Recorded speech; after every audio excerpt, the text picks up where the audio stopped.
Paldies! Labdien visiem! Prieks redzēt jūs šeit, un tā sajūta ar daudziem ir, ka mēs taču pat jau tikāmies. Bija viens pasākums pirms nedēļas, vēl kāds cits pasākums vēl nesen. Un man liekas, ka tas ir forši, ka mēs bieži redzamies, ka mums ir par ko parunāt, ir ko vienam otram pastāstīt, un ka ir joprojām tā kā aktuāli tikties. Vienu brīdi jau likās, ka viss būs online, un neviens vairs negribēs cilvēkus redzēt, bet tomēr visi esam dzīvi cilvēki un ir forši satikties. Tā kā paldies, ka esat atnākuši un ka ir šī iespēja. No manas puses, kā parasti, tādas dažas lietas, ko mēs varbūt gribam izcelt, kas ir jauns, interesants, mazliet par šodienu, bet tiešām tā pavisam viegli, un tālāk jau tad būs smagāks un nopietnākas tēmas. Par likumu Edgars runās ilgi, un es viņam nozakšu galveno pateikt, ka tātad tiem, kam ir jāreģistrējās, ir lūgums to izdarīt līdz 4. aprīlim. Tāpēc, ka pēc tam mums ir jāziņo komisijai, kas no Latvijas ir reģistrējies, jātaisa statistikas. Protams, ka varēs reģistrēties arī pēc tam. Bet ja jūsu iestādē ir jāreģistrējas, tad lūgums izdarīt to tuvāko dienu laikā. Tas nav tik sarežģīti, tur nav jāiesniedz pārāk daudz, bet tātad to mierīgi vēl var pagūt izdarīt. Otra lieta, ko es gribētu uzsvērt, ir par iespēju papildspēkus iegūt.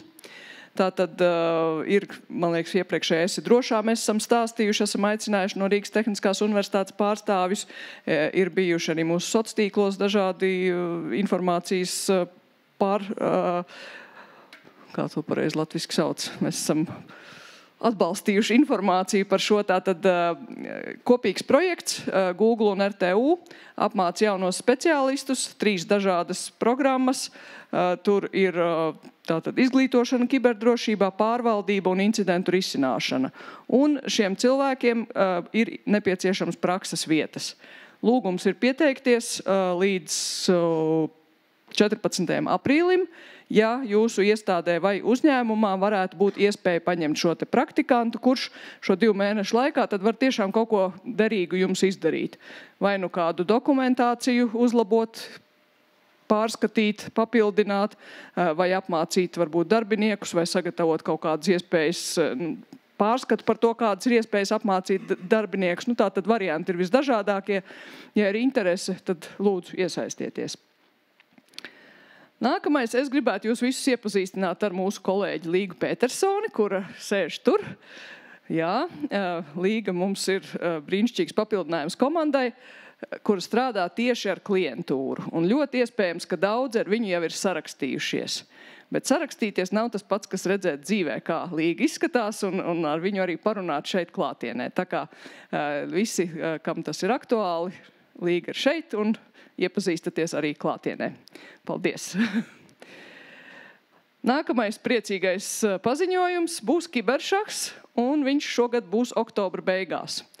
Dažādu iemeslu dēļ nolēmām migrēt no mēneša sākuma uz mēneša beigām, daļēji, lai nebūtu konkurences ar citām lielajām Eiropas konferencēm, kas notiek pašā sākumā, un būtu labākas iespējas atvest uz Rīgu interesantus runātājus.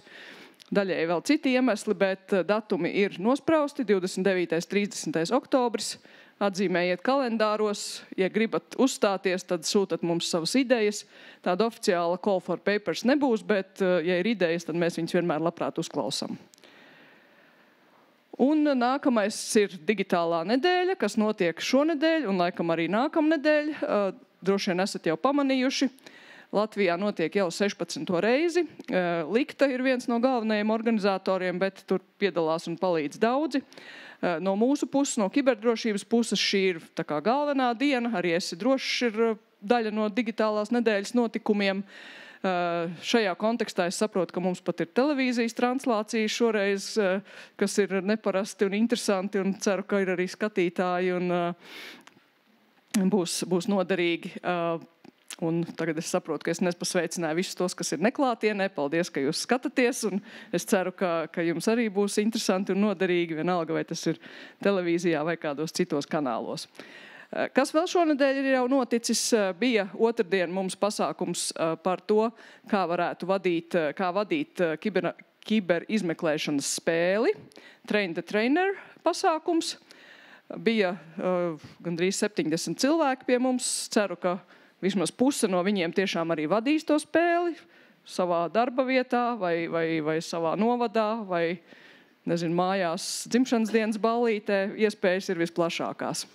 Ceram tiešām, ka tas palīdzēs arī nest šo vēsti tālāk. Un visi pasākumi, kas šonedēļ notiek, tātad ieraksti ir pieejami sociālos tīklos no Liktas Facebook konta. Par šodienu, kā jau minēju, esam šeit klātienē Elizabetes ielā un ir mums skatītāji attālināti. Būs neliela pauze pa vidu, pusstunda. Šajā laikā mēģinam izrunāt viens ar otru, kas nu kuram sakrājies, ja varam paspēt. Ja nē, tad sarunājam tikšanos citā reizē. Būs ieraksts semināram, kā parasti YouTube un arī no mūsu lapas.